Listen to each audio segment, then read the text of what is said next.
आ रहा है क्या अंकुर शिवाजी? छोड़ क्यों रहा है?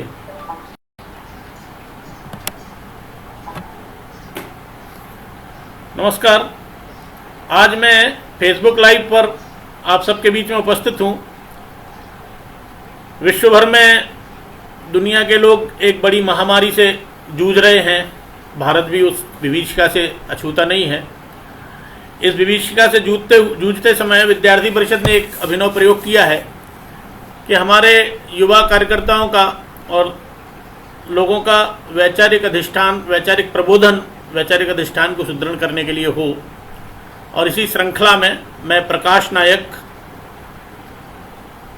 विद्यार्थी परिषद का पूर्व कार्यकर्ता, वर्तमान में संघ के दायित्व में प्रांत का सह व्यवस्था प्रमुख, आप सबके बीच लाइव उपस्थित हूँ। आज का मेरा विषय थोड़ा एकेडमिक विषय है, सांस्कृतिक राष्ट्रवाद। सांस्कृतिक राष्ट्रवाद की जब हम बात करते हैं तो इसकी आज आवश्यकता क्यों पड़ी, आज हम क्यों प्रबोधन कर रहे हैं, इसको पहले सिद्ध करना आवश्यक है।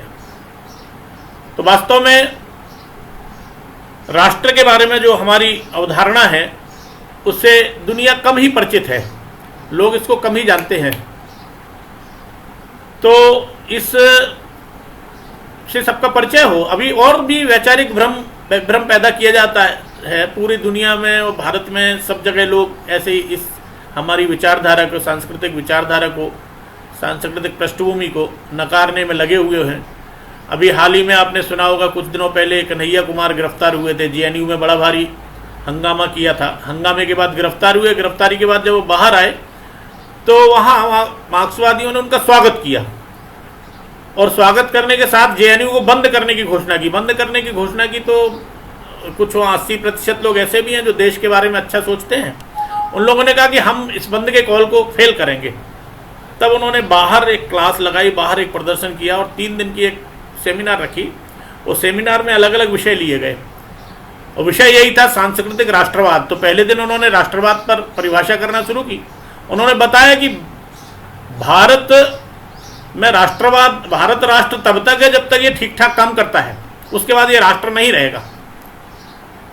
दूसरे दिन फिर सभा हुई तो सिंबल ऑफ नेशन क्या होना चाहिए, इस पर विचार किया उन्होंने। सिंबल ऑफ नेशन पे उन्होंने एक भारत माता का चित्र रखा, एक और उन्होंने चक्र रखा। दोनों पर बहस हुई। अंत में भारत माता को, जैसा कि उनकी विचारधारा कहती है, बोले चित्र में एक चक्र रहता है, उसमें एक इक्वलिटी का संकेत है, इसलिए इसको अपन लोग सिंबल रखें। तीसरे दिन उन्होंने भारत एवोल्यूशन ऑफ नेशन, कैसे राष्ट्र बने, इस पर एक बात रखी।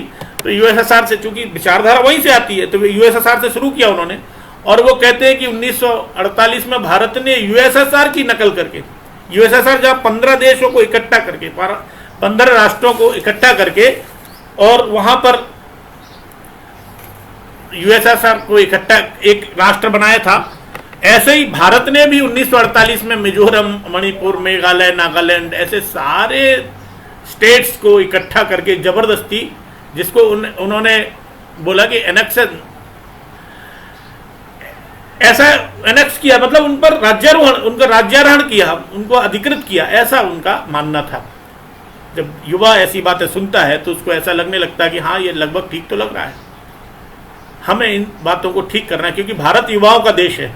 आज दुनिया में सबसे युवा देश भारत है। हमारे देश में 65% युवा है।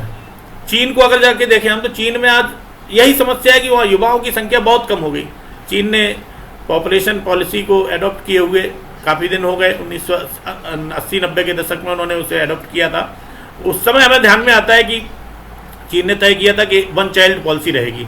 तो इस कारण से वो एक बेटा विवाह करता है तो 2 जो दंपत्ति रहती है, उस लड़के के माँ बाप का, लड़की के माँ बाप का, और उनके भी अगर माँ बाप हैं यानी दादा दादी हैं, तो ऐसे 6 लोगों का भार एक बेटे पर रहता है। ऐसा युवा वहाँ का युवा विहीन देश होता जा रहा है। हमारे युवाओं की शक्ति को जागृत करने के लिए, उसके वैचारिक अधिष्ठान को पुष्ट करने के लिए आज का विषय है। तो हम राष्ट्र पर बात करना शुरू करते हैं। दुनिया के लोग ऐसा मानते हैं, ऐसा उस सेमिनार में भी आया था कि राष्ट्र की उत्पत्ति, राष्ट्र का पहला प्रयोग, शब्द का प्रयोग किया गया फ्रांस के द्वारा। फ्रेंच रिवॉल्यूशन हुआ, उस फ्रेंच रिवॉल्यूशन के बाद 1789 में फ्रांस में क्रांति के बाद राष्ट्र स्थापित हुआ, और उसी समय, उसी के बाद धीरे धीरे और राष्ट्र, आज दुनिया में जितने, उनका वास्तव में जो मानना है वो पॉलिटिको कंट्री, पॉलिटिको नेशन। वास्तव नेशन शब्द की हिंदी राष्ट्र नहीं है।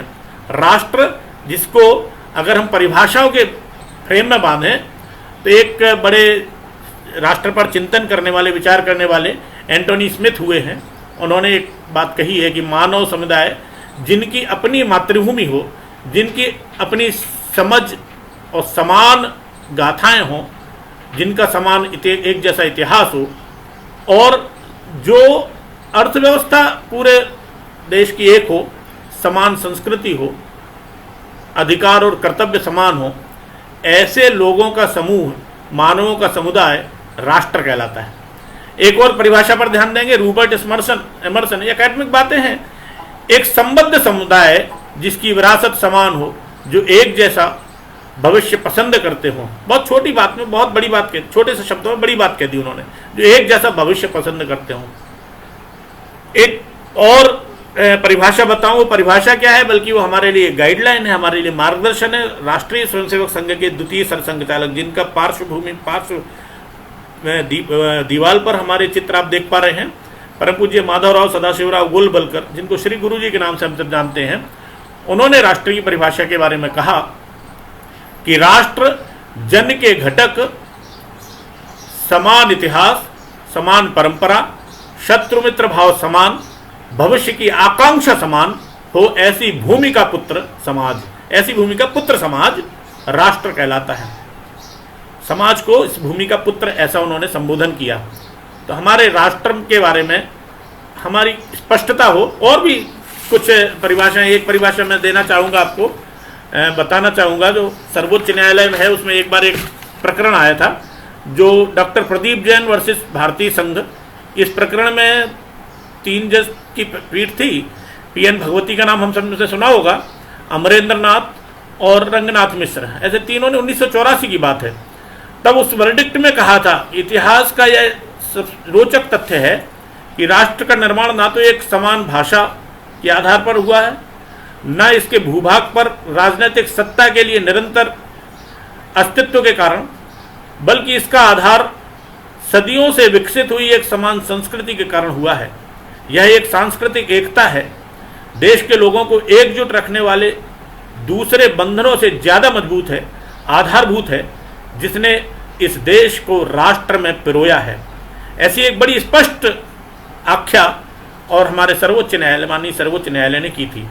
विंसेंट स्मिथ का भी कथन लगभग इसके आसपास है, परंतु उसमें हम लोग विष्णु पुराण में पढ़ते हैं, उत्तरम यत् समुद्रस्य हिमालयश्चैव दक्षिणम वर्षम तद नाम भारती यत्र संतति। उस विंसेंट चर्च ने भी इसी तरह की कोई बात कही थी, बिना किसी संदेह के भारत के पास अंतर्निहित मूलभूत एकत्व है, जो राजनीतिक प्रभुता या भौगोलिक विलगन से ज़्यादा शक्तिशाली है। यह एकता जाति, धर्म, वंश, रंग, भाषा व रीति रिवाज की विभिन्नताओं को पार करती है। यहाँ वेदकाल से एक ही घोषणा है, पृथ्वी समुद्र पर्यंतः एक राष्ट्र। तो राष्ट्र शब्द का प्रयोग हमने बहुत प्राचीन काल से किया है। एक और ऋषि का बीच में हम वर्णन करेंगे, ऋषि के बारे में बताएंगे कि राष्ट्र के बारे में वो क्या कहते हैं। ये कुछ चीज़ें जो लंबी लंबी चीज़ें होती हैं उनको पढ़ना ही होता है, बाकी चीज़ें हम ऐसे ही आपसे वार्तालाप में करेंगे। ये राष्ट्र को अगर समझना है तो भारत को समझना होगा, क्योंकि दुनिया में तो राष्ट्र की जो मत हैं वो मत अलग अलग प्रकार के हैं, अलग अलग तरह के हैं। 4 प्रकार से लोगों ने 4 मतों में राष्ट्र को विभाजित किया है। एक कहते हैं कि भारत राष्ट्र माने जो परिभाषा है वो राष्ट्र की परिभाषा राजनीति पर आधारित हो, राजनीतिवादी हैं। एक अर्थवादी हैं और एक प्रकार है मतवादी, मत यानी संप्रदाय। अर्थवादी यानी क्या? अर्थवादी यानी जैसे हमारे देश में भी और दुनिया भर में फैले हुए समाजवादी या जिनको हम कहें वामपंथी, इनका विचार है कि अर्थ ही सब कुछ है दुनिया में। इनका अर्थ का स्वामित्व, अर्थ का वितरण अगर ठीक ठाक हो तो राष्ट्र ठीक। दूसरे होते हैं, उनकी सोच यहीं तक है, अर्थात भारत की राजनीति का निर्धारण अर्थनीति के ऊपर होगा, ऐसा उनका कहना है। राजनीतिवादी क्या कहते हैं? राजनीतिवादी कहते हैं राजनीतिक प्रभुत्व ही सब कुछ है, राजनीतिक चश्मे से ही वो धर्म को, अर्थ को, संस्कृति को, सबको देखते हैं। और राजनीतिवादी अर्थ की नीति को भी राजनीति के आधार पर तय करते हैं। इसलिए राजनीतिवादी जब उद्योगों का राष्ट्रीयकरण करते हैं या जमींदारी प्रथा को समाप्त करके बिना मुआवजा दिए समाप्त करने की कोशिश करते हैं तो अर्थवादी लोग आड़े आते हैं। राजनीतिक लोग राजनीतिक कारणों से ऐसा करने में असमर्थ रहते हैं, अर्थात संस्कृति और मजहब, इन सब को वो राजनीतिक चश्मे से ही देखते हैं।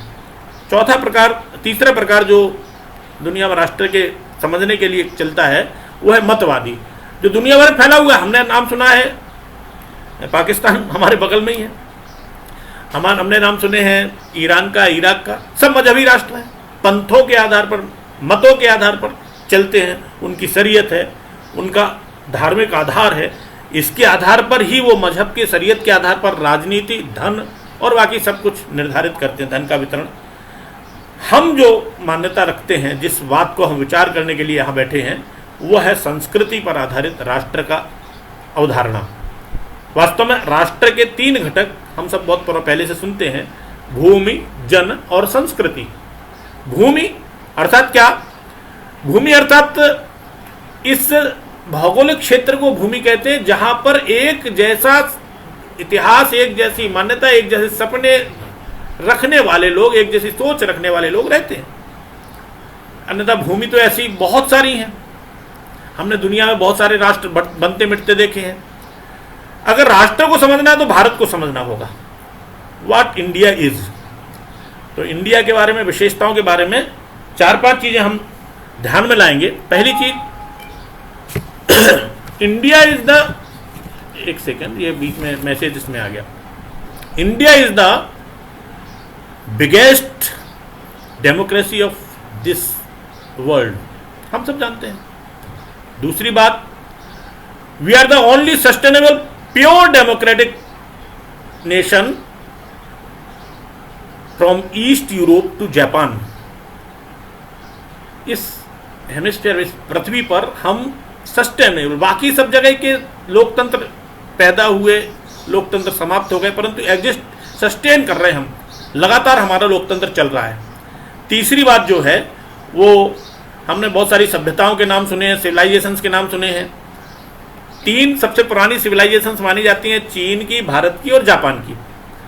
बाकी भी हमने मेसोपोटामिया, बेबीलोनिया, ग्रीस, इजिप्ट, इनका, माका, रोमन, माया, ऐसी बहुत सारी जो सिविलाइजेशंस थी वो धीरे धीरे दुनिया में समाप्त हो गई।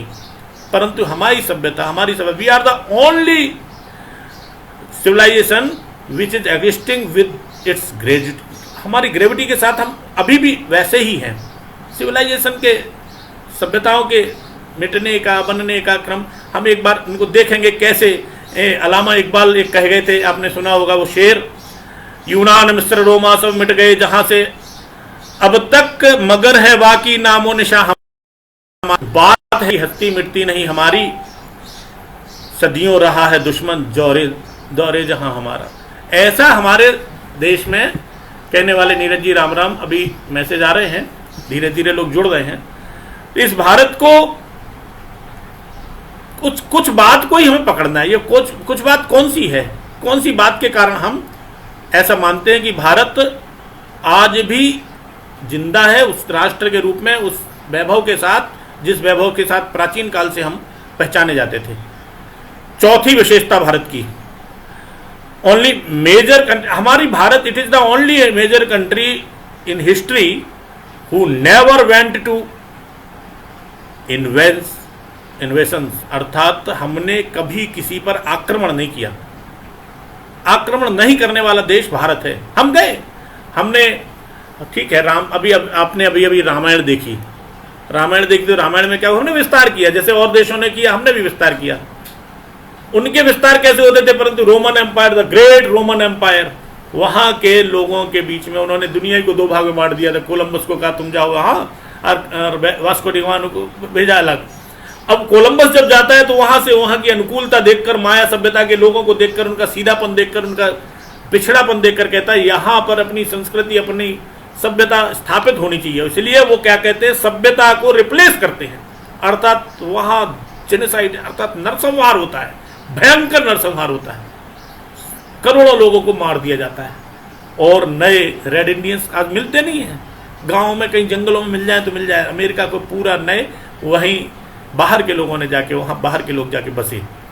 एक नया नेशन उनका बनाने का कंसेप्ट ये है, एवोल्यूशन नहीं बल्कि एक इन्वेंशन करके उन्होंने एक नेशन को बनाया।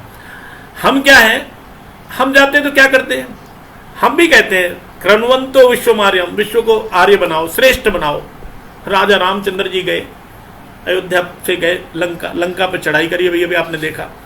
वहाँ के लोगों में राक्षसों के कारण बहुत भय आतंक था, बहुत प्रजा परेशान थी। उस प्रजा के साथ उन्होंने क्या किया, उस प्रजा की परेशानी दूर करने के लिए उस रावण का वध किया और विभीषण का तिलक करके। जब तिलक करने लगे तो लक्ष्मण जी कहते क्या राम भैया, अपन लोग यहीं रह जाए, भरत जी तो वहां हैं, उनको भी अपना राज्य विस्तारित हो जाएगा। तो क्या कहते राम, मर्यादा पुरुषोत्तम राम कहते अपि स्वर्णमयी लंका न मे लक्ष्मण रोचते जननी जन्मभूमिश्च स्वर्गादपि गरीयसी।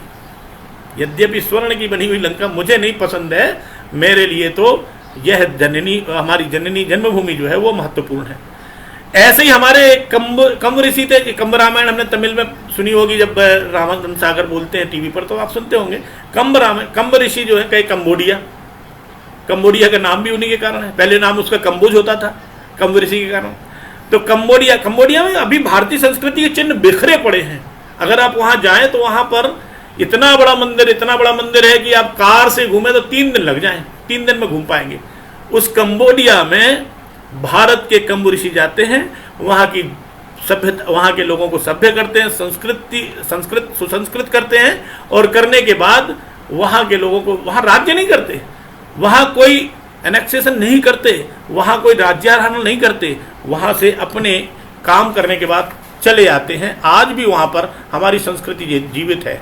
ऐसे और भी जगह हैं विश्व में, हमारा बहुत प्रभाव बढ़ता जा रहा है। देखो, राष्ट्र पश्चिम के अनुसार क्या, राज्यों का समुच्चय है, state, United states of America, United Nations, ये सब जो इनकी कल्पना है वो राष्ट्र कोई एक भूभाग और कंट्री यहीं तक सीमित है। वास्तव में राज्य, राष्ट्र और देश, ये तीनों अलग अलग चीजें हैं।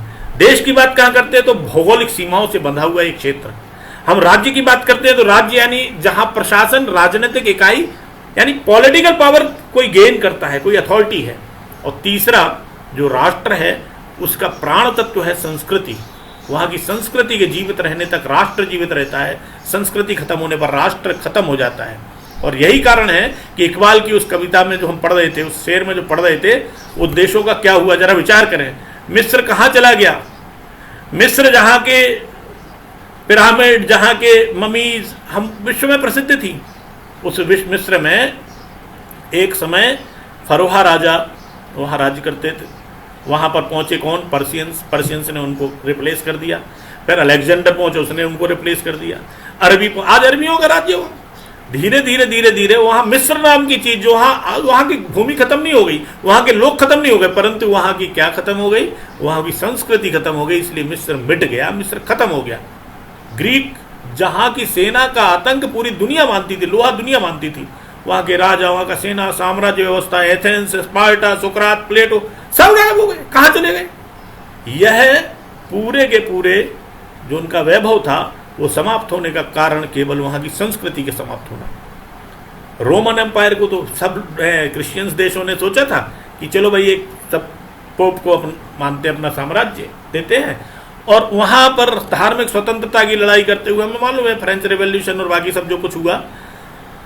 रोम में भी, जहाँ का हमने नाम सुना है कि अपोलो देवता होते थे, सूर्य भगवान की पूजा अर्घ होते थे, अनेक ऐसे, अलेक्जेंडर सिकंदर वहाँ से होके निकले थे, पाइथागोरस का, सबका नाम हमने सुना है। वो सब चिन्ह खत्म हो गए। कारण क्या है कि वहाँ की संस्कृति खत्म हो गई, वहाँ की संस्कृति विनष्ट हो गई। तो सबसे बड़ा प्राण तत्व जो होता है वो संस्कृति होती है, जो राष्ट्र को जीवित रखती है। और इसलिए हम जरा विश्व में हमारी बात कर रहे थे कि राज्यों का समुच्चय, राज्य जो मिलकर और फैले हुए हैं उनको इकट्ठा करना राष्ट्र नहीं है। राष्ट्र का मतलब तो हमारे देश में, हमारे देश के लोग जो जहां जहां फैले हैं, जितनी जितनी दूर तक फैले हैं, ऐसे भी राष्ट्र हैं जो खत्म हो गए थे परंतु फिर से जीवित हो गए। जैसे भारत की भूमिका कैसी है, भारत की भूमिका के बारे में समझना है तो इजराइल चलना होगा। इजराइल के अलावा एक चलना पड़ेगा अपने को पर्शियंस के पास। आज दुनिया में पारसियों का कोई भूमि नहीं है, कोई देश नहीं है। पर्शियंस खत्म हो गए दुनिया से, लेकिन पर्शियंस भारत में है। रतन टाटा का नाम आपने सुना है, वो खुश हैं, वो भारत के नागरिक, अभिमान के साथ अपने को भारत के नागरिक मानते हैं। दुनिया से खत्म कर दिया लोगों ने, जब सभ्यताओं की लड़ाई हुई है उन सब खत्म हो गए। हम जाते हैं इजराइल के पास। इजराइल का पूरे दुनिया ने निरादर किया। वहां के शरणार्थी जहां जहां गए वहां से उनको एक्सपेल किया गया, हटाया गया। कैसे हटाया गया? तो 1850 साल तक उन्हें निष्क्रमण झेला। एक बार 1580 वर्ष का, एक बार 200 वर्ष का, एक बार 50 वर्ष का। 135 ईस्वी पूर्व तक वो निष्क्रमित होते रहे, यानी हटाते, जब घर से उनको बाहर करते। अभी जाके 14 मई 1948 को उनका देश फिर से, राष्ट्र फिर से स्थापित हुआ। लेकिन एक बात थी, दृढ़ इच्छा शक्ति। हमारे साथ क्या है, हमने आज बांग्लादेश, पाकिस्तान फैले हुए हमारे चिन्ह। आज बांग्लादेश में चले जाओ, ढाकेश्वरी मैया है। आप पाकिस्तान में चले जाओ, पाकिस्तान में हिंगलाज मैया है। आप अफगानिस्तान में चले जाओ तो अफगानिस्तान में हमारे एक भरत राजा हुए हैं, आपने सुना है, राम के भाई भरत का नाम। भरत के 2 पुत्र हुए, पुष्कर और तक्षक। पुष्कर ने बसाया था एक नगर पुष्करवती, और तक्षक ने बसाया था तक्षशिला। तक्षशिला का इतिहास आप सब जानते हैं। पुष्करवती जो तीर्थ है वहां पाणिनि पैदा हुए थे। पाणिनि जो हमारे व्याकरणाचार्य हैं, दुनिया को जिन्होंने व्याकरण, संस्कृत व्याकरण की शिक्षा दी, वो पाणिनि कहाँ पैदा हुए थे? तो पुष्करवती में। वो पुष्करवती आज पाकिस्तान में है। अब हम अफगानिस्तान में हैं। नरसिंह भगवान का अवतार जहाँ हुआ था, प्रहलाद का मंदिर है, वो पाकिस्तान की मूल स्थान हम जिसको कहते हैं वो मुल्तान में है। ऐसे हम फैले हुए हैं, हमारा सब संस्कृति फैली हुई है। वो फैली विस्मरण करने के लिए नहीं है, वो कभी ना कभी हमारे, हम जब बात करते हैं ज्यूस की, ज्यूस ने क्या, एक ज्यूस लिखता है, जब पूरी जगह से ठुकराए गए थे इजरायली तो भारत में शरण मिली थी, तो ज्यूस ने लिखा था कि we got our shelter in India only. Bharat ही ऐसे स्थान था जहां पर हमें शरण मिली, वहां पर हमें किसी प्रकार का कोई कष्ट नहीं हुआ। Forget about any persecution, we never felt any discrimination even. अर्थात हमारे प्रताड़ना की तो बात छोड़ दो, हमें कभी किसी प्रकार का अलगाव भी महसूस नहीं हुआ। भारत ने इस प्रकार से हमको रखा। हमारे देश में तो लोग आए और यहाँ के होते चले गए। हम जानते मेनेंडर के बारे में सुना है, हमने अलेक्जेंडर के बारे में सुना है, हमने कनिष्क के बारे में सुना। सब यहाँ कनिष्क अफगानिस्तान में आज कनिष्क होटल है। कनिष्क ये सब भिक्षुक बन गए, कोई श्रमण बन गए, ये सब हमारे देश में आकर हमारे देश की संस्कृति में विलीन हो गए। परंतु बाकी देशों में उनको इस प्रकार की शरण, इस प्रकार का आश्रय नहीं मिला। हम जरा विचार करें, अगर कोई आपसे पूछे एक देश ऐसा बताओ, इस्लाम के बारे में बात करते हैं, एक देश ऐसा बताओ कि जिस देश में सभी धर्म रहते हों। केवल एक देश है दुनिया में, Bharat. India is the only country where are living all the religions. और अगर एक और बात इस्लाम के बारे में करें कि 72 फिरके हैं इस्लाम के, 72 टुकड़े हैं, 72 प्रकार के उनके कुनबे हैं। पूरे 72 के 72 कुनबे भारत किसी भी इस्लाम देश में नहीं मिलेंगे आपको, पूरी दुनिया में किसी देश में नहीं मिलेंगे। भारत में ही ऐसा देश है, भारत ही ऐसा देश है जिसमें पूरे 72 के 72 इस्लामी कुनबे, इस्लामी फिरके पाए जाते हैं। और इसलिए दिनकर और वासुदेव शरण अग्रवाल जी का उल्लेख करूंगा। दिनकर तो कहते थे कि भारत तो संस्कृतियों को पचाने के और लोगों को अपने आत्मसात करने के मामले में एक खरल जैसा है। जैसे भारत के गांव में एक खल्ल मूसल होता है ना, जिसमें मसाला कूटते हैं, बस बोले उस खरल में सभी मसाले मिलकर अपनी गंध, अपना वो छोड़कर एक नई चीज पैदा कर लेते हैं, नया फ्लेवर आ जाता है।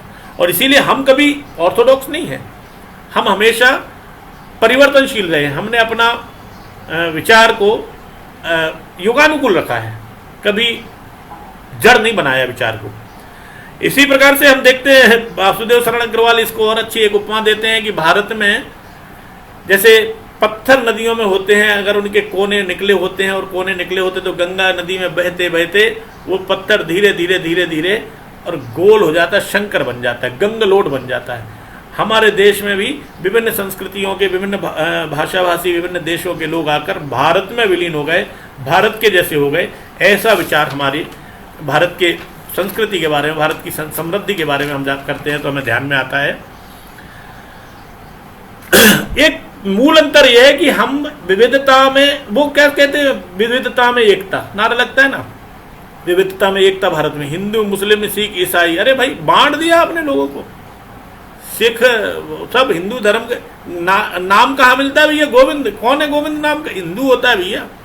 सब बांट दिए, सब फिरकों में बांट दिए। हम विविधता ढूंढते हैं एकता में, और जबकि हम वास्तविक क्या है, उस विविधता में एकत्व, समानता की बातें कौन सी, उनको खोजने पर भारतीय संस्कृति के दृष्टिकोण का निर्माण होता है। सारे ईसाई धर्म पर आधारित जो डाइवर्सिटी, जिनकी विविधता थी, उस विविधता के कारण समाप्त हो गए। फ्रांस में 3 प्रकार के और नस्लें पाई जाती थी, रेस पाई जाती थी। जर्मनी में 2 प्रकार की भाषा बोलने वाले लोग थे।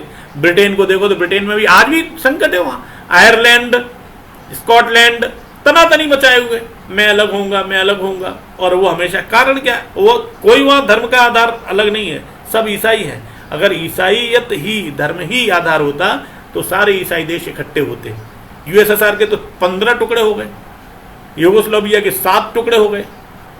और ये अगर राष्ट्र ऐसे, इनको ही राष्ट्र कहते हैं जो टुकड़े होते जाते हैं, इनको ही नया राष्ट्र उदय करना कहते हैं, तो जरूर भैया 30-35 साल अभी जो निकले हैं पिछले वाले, इनमें 50 राष्ट्र बन गए देश दुनिया में।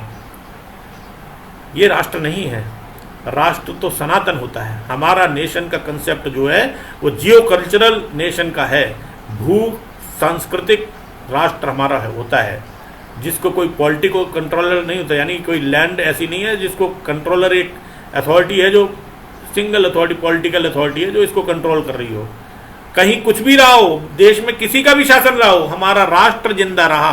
क्योंकि राष्ट्र ऐसा है, जैसे मान लो आप राम को मानते हो, राम की भक्ति करते हो, तो क्या करते, राम की भक्ति करने वाला यहां से लेके और अयोध्या से लेके कहां तक,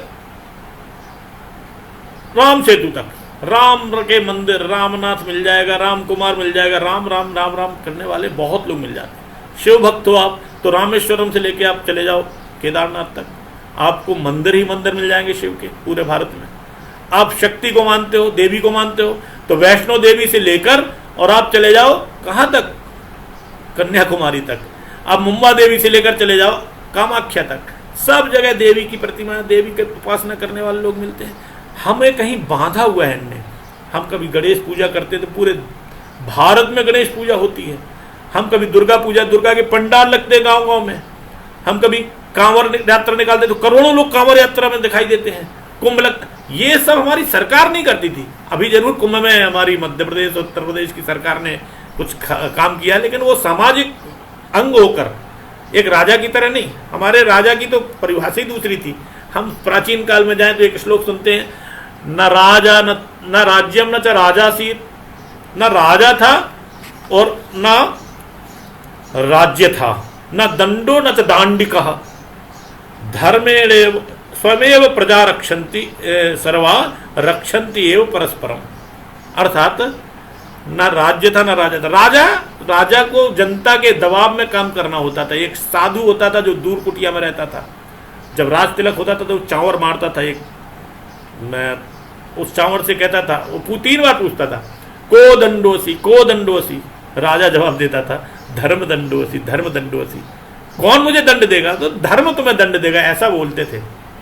तो राजा का ऊपर भी जनता का प्रतिनिधि, गांव में रहने वाला फक्कड़ी लंगोटी वाला एक साधु हुआ करता था, जिसके पास शक्ति होती थी, सत्ता का पावर होता था, सत्ता को बड़ा समझाने बताने का बात होती थी। तो हम वास्तव में विचारों में, संस्कृति में राष्ट्र को मानते हैं।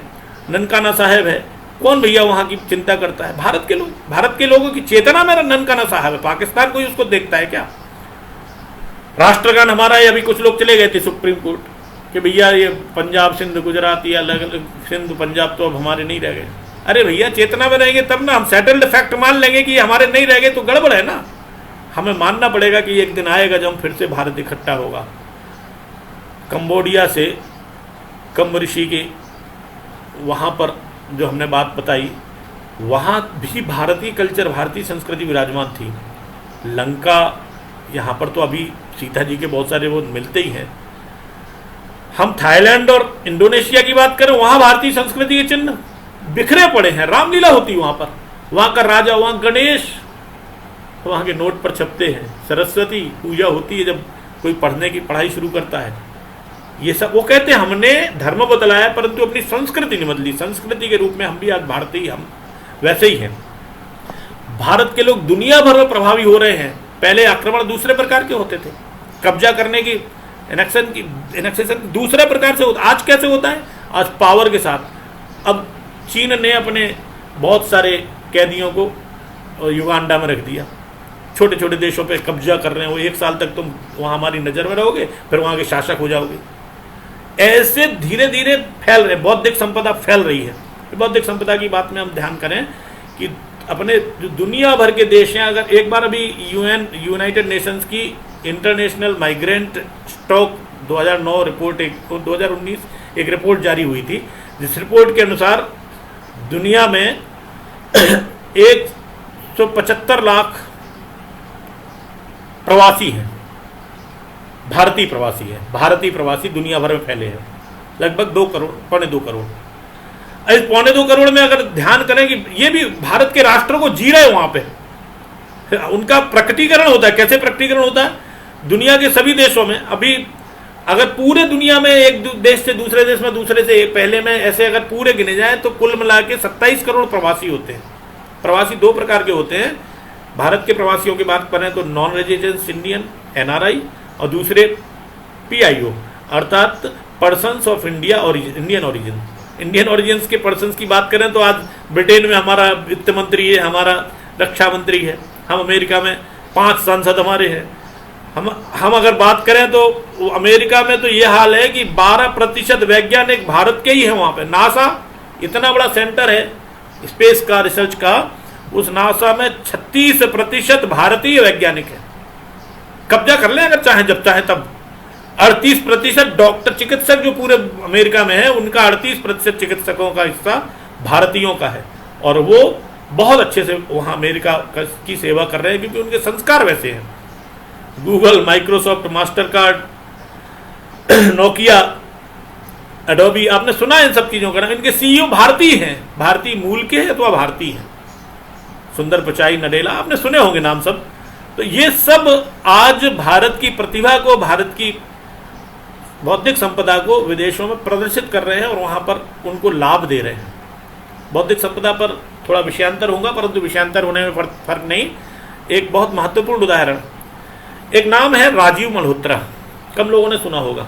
राजीव दीक्षित का नाम बहुत सुना है। राजीव मल्होत्रा एक हुए हैं जो बौद्धिक संपदा के अधिकार में भारत का हिस्सेदार, यानी भारत की जो रॉयल्टी है उसको प्राप्त करने के लिए अंतर्राष्ट्रीय न्यायालयों में और आपत्तियां दर्ज कर रहे हैं और प्राप्त कर रहे हैं। एक किस्सा सुनाया उन्होंने। वो एक बार देहरादून में अपनी मालिश करा रहे थे शरीर की। मालिश सबसे अच्छी करने वाले लोग होते हैं केरल में। तो केरल में उन्होंने, केरल के लोग ही थे वो देहरादून में, और वो मालिश कर रहे थे तो उन्हें बड़ा अच्छा लगा उस तेल वेल का मालिश करने से। तो उन्होंने पूछा, भैया ये कौन सा तेल है, कुछ बदल के कर रहे हो क्या? बोले नहीं नहीं साहब, ये तो बहुत ही स्पेशल तेल है, थोड़ा सा दोगे क्या? बोले नहीं नहीं, देते नहीं है सर। अरे बोले यार थोड़ा दे, तो बहुत मेहनत, बहुत महंगा करके उन्होंने एक छोटी सी बोतल दी उन्हें। उसके छोटे अक्षरों में जब उन्होंने पढ़ा तो उसमें लिखा था अवेदा अमेरिका, यानी कंपनी का नाम अवेदा था और अमेरिका की कंपनी थी। उस कंपनी को उन्होंने, अवेदा कंपनी के पीछा करते करते उसके MD के पास पहुंच गए। MD से बात करी कि भैया आपका ये अवेदा कंपनी क्या बनाती है? तो उन्होंने कॉस्मेटिक्स बनाती है, तेल और ये सब की। आजकल दुनिया की उस समय वो लार्जेस्ट सबसे बड़ी कंपनी थी, अभी उसको टेक ओवर किया ब्रिटेन की एक कंपनी ने, परंतु उस अवेदा कंपनी के बोले इसका बारे में कुछ बताओगे? हाँ, बोले इसके फाउंडर जो थे वो भारत जाया करते थे, भारत में मंदिरों को और ध्यान और मुनि ऋषियों से मिलने के लिए जाया करते थे। तो एक बार गए वो तो बीमार पड़ गए, एक गांव में बीमार पड़े तो वहाँ के एक वैद्य ने उनको एक पाउडर चूर्ण दे दिया, वो चूर्ण खाने से ठीक हो गए वो 2 घंटे बाद। तो उन्हें लगा कि यार ये क्या चमत्कार है, तो उनसे कहा कि थोड़ा सा चूर्ण हमें दे दो घर में, तो ले जाके वहाँ अमेरिका ले गए, जब बीमार हो तो खा ले, लोगों को खिला दे, लोग ठीक हो जाए। पहले एक बार आते थे, 3-3 4-4 बार आने लगे, भारत आगे वो चूर्ण लेके जाए, और ऐसे कर करके वो वैद्यराज ने और भी दवाइयाँ बताई तो और भी ले जाने लगे, तो वहाँ के लोगों को लाभ होने लगा, अमेरिका के लोगों को। एक बार अमेरिका के लोग, उनके मित्र बैठे थे, बोले यार ये कौन है, कहाँ से लाते हो? उनको वैद्य जी को यहीं ले आओ ना, अपन यहाँ उगाएंगे। वो ले आए, उनको उठा के उनको खरीद लाए या उनको मना लाए, जैसा कहें वैसे ले जाके वहाँ ले गए। उन्होंने वहाँ जब जड़ी बूटियाँ उगाई, उनसे उत्पादन हुआ, उनसे नए नए कॉस्मेटिक मटेरियल्स बने, और वो कॉस्मेटिक मटेरियल्स इतने प्रभावी थे कि उन्हें दुनिया में नंबर 1 की कंपनी अवेदा को बना दिया। अब राजीव मल्होत्रा जी पूछते हैं उस व्यक्ति से कि भैया ये अवेदा नाम कैसा है? अरे बोले कुछ नहीं साहब, वो आपका आयुर्वेदा है ना, उसका बीच बीच का हटा दो, बस अवेदा हो जाता है। तब राजीव दीक्षित के ध्यान में आया कि हमारी ऐसी कितनी बौद्धिक संपदा है जिसका उपयोग विदेशी लोग कर रहे हैं। मैंने यह उदाहरण इसलिए दिया कि हमारे यहाँ देश की संस्कृति इतनी उदार है कि हम अपनी चीज़ों को विश्व के कल्याण के लिए और मुफ्त में देते रहते हैं, जबकि हमारी नीम को, हमारी दतोन को और ब्रिटेन में 45 पाउंड में बेचने के लिए और स्टॉल में रखा जाता है।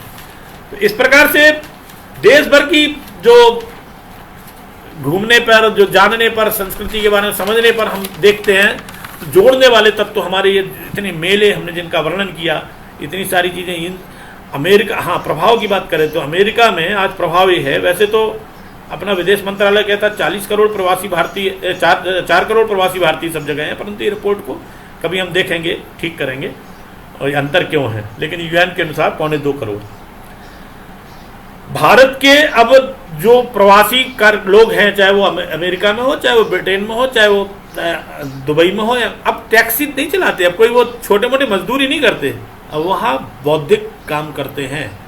हमारे अमेरिका की बात करें तो अमेरिका में भारतीय जो प्रवासी रहते हैं, उन प्रवासियों की औसत आय $72 लाख है, वार्षिक आय, और वहीं अमेरिका की औसत आय, एक व्यक्ति की आय $37 लाख है।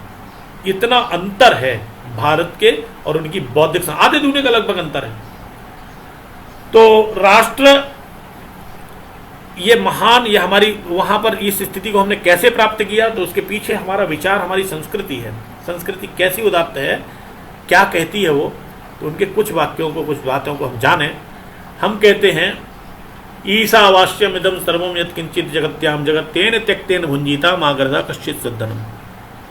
हमारी संस्कृति के 3 महत्वपूर्ण बातें हैं। हिंदू संस्कृति की बात करें, 3 महत्वपूर्ण बातें। ईश्वर सब में है, चर में अचर में सब में है, और ईश्वर समान अंश में सब में है, समान अंश में, जितना हम में उतनी पशु में उतनी जानवर। इसीलिए ना हमारा एकनाथ जी दौड़ते थे, एक कुत्ता उनकी रोटी उठा के ले गया तो घंटी घी की लेके दौड़ उसके पीछे, अरे महाराज वो घी तो लगा देते। तो क्यों?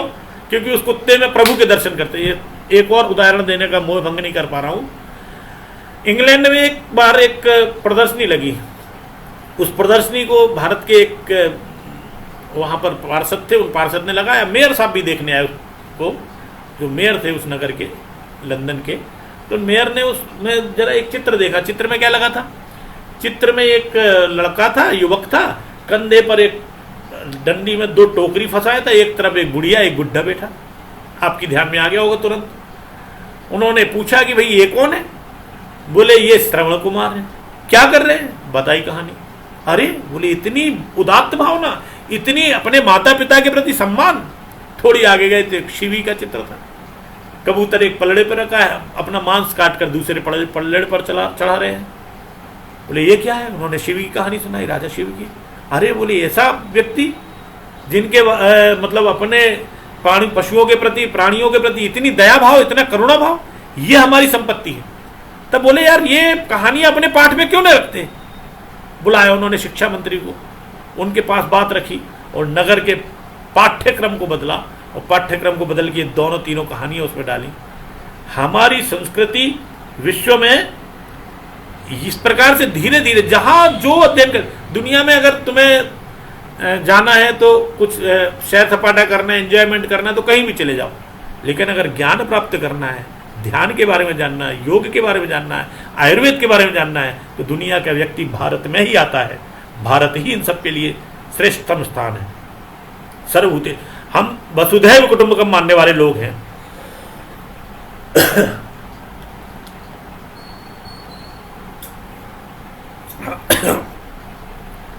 हम लोग एकम सत विपदा विप्रा बहुधा भवन्ति ऐसा मानने वाले, एक ही सत्य है। अलग अलग लोग, हम एक ही व्यक्ति को चाचा कहता, कोई फूफा कहता, कोई मामा कहता, भैया तुम भी ठीक, तुम भी ठीक। तो शंकर को मना रहे, तुम कृष्ण को मना रहे, तुम राम को मान रहे, सब ठीक है, कोई गलत नहीं है, सब एक ही ईश्वर तक जाती है। आकाशात पतितो सलिलम, आकाश से अगर सभी नदियां कहाँ पहुंचती, समुद्र में पहुंचती हैं, पानी गिरता है। ऐसे ही हमारे सब लोग एक ही जगह पहुंचते हैं। अरे हम तो और भी धर्मों को और भी पंथों को मान लेंगे, ये भी हमारे पंथों में से है। तो ऐसे हम एकम सत विप्रा बहुधा भवन्ति मत बोलने वाले लोग हैं। ऐसी हमारी उदात्त संस्कृति है, जिस संस्कृति ने पूरे विश्व को अपने आंचल में समेटा है। कोई एक छोटी सी बात नहीं, कोई एक जगह नहीं, सब लोगों को हम अपना मानते हैं। और कितनी पुरानी, तो ऋग्वेद में एक श्लोक आता है, एक ऋषि कहता है राष्ट्र शब्द का प्रयोग करते हुए, भद्रम इच्छा ऋषिः स्वरविदस्तपो दीक्षाम उपनिषेदुरग्रे ततो राष्ट्रम बल मोजश्च जातम तस्मई देवा उपसम नमंतु। अर्थात ये भद्रम इच्छा यानी क्या, करुणा दया। वेद व्यास ने पूरे ग्रंथ लिख डाले और आखिरी में क्या कहते हैं, अष्टादश पुराणेषु व्यासस्य वचनं द्वये परोपकाराय पुण्याय पापाय परपीडनम। धर्म की व्याख्या कैसे करते हैं, धृति क्षमा दमोस्तेयम शौचम इंद्रिय निग्रह धीर विद्या सत्यम अक्रोधो दशकम धर्म लक्षणम। अर्थात 10 लक्षण है धर्म के। इन 10 लक्षणों का वर्णन करते हैं। ऋषियों ने बहुत इन्वेंशन किए हैं, बहुत खोज की हैं, बहुत धीरे धीरे इवॉल्व हुई है ये संस्कृति, धीरे धीरे अपना रूप में प्राप्त हुई है और इतनी उदात्त हुई है कि आज दुनिया इसकी बातों को मानती है, दुनिया में स्थापित है। इस संस्कृति के कारण, इस भाव के कारण, इस राष्ट्र भाव के कारण यह देश दुनिया में मानने जाने वाला देश है। दुनिया में मान्यता, दुनिया में भारत के बारे में अच्छा भाव रखते हैं। केवल हमारे भारत में ही कुछ ऐसी विचारधाराएं आ गई जिन्होंने इसका विरोध किया, प्रतिरोध किया है, और वो कहते हैं कि भैया ये राष्ट्र है, ये द्विसंस्कृति राष्ट्र है, द्विसंस्कृति राष्ट्र है या बहुसंस्कृति राष्ट्र है। हमारे दीनदयाल जी कहते हैं कि एक देश एक संस्कृति, एक राष्ट्र एक संस्कृति। हमारे देश की संस्कृति इस प्राण तत्व है इस राष्ट्र का। यह जब तक जीवित है तब तक भारत जीवित रहेगा। जब संस्कृति मर जाएगी तो भारत मर जाएगा। भारत को जिंदा रखना है तो संस्कृति को जिंदा रखना होगा। इतनी बात कहते हुए अपने संस्कृति पर प्राण न्यौछावर करने वाले उन महान हकीकत राय, वीर बंदा बैरागी, गुरु गोविंद सिंह के पुत्रों को याद करते हुए अपनी बात को मैं यहीं समाप्त करता हूँ। सबको नमस्कार, बहुत बहुत धन्यवाद।